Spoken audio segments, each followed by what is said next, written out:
مجنو لیلا کی محبت میں ہوش و حوس کھو بیٹھا تھا۔ وہ دنیا کی ہر شے سے بیگانہ اپنی لیلا کے عشق میں جذب و مستی سے سرشار گلی کوچوں میں گھومتا پھرتا رہتا تھا۔ مجنو کو یہ پاگل پن اور دیوانگی عزیز تھی۔ اسے اس بات سے کوئی غرض نہ تھی کہ لوگ اس کے عشق کو کیا نام دیتے ہیں۔ ایک روز خلیفہ وقت نے لیلا سے سوال کیا، اللہ کی شان، اے لیلا، تو بھی کیا شے ہے کہ مجنو تیری محبت میں دیوانہ ہو کر گلی کوچوں کی خاک چھانتا پھرتا ہے، اور پھر تو کوئی ایسی حسین و جمیل بھی نہیں کہ تجھ میں دوسری عورتوں کے مقابلے کوئی خاص وصف نظر آتا ہے۔ مجھے بتا، اس دیوانے مجنو نے تجھ میں کیا دیکھا ہے؟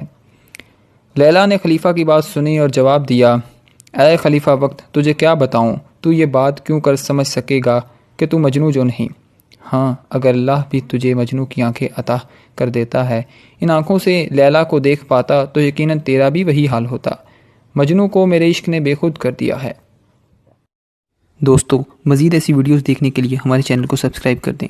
شکریہ۔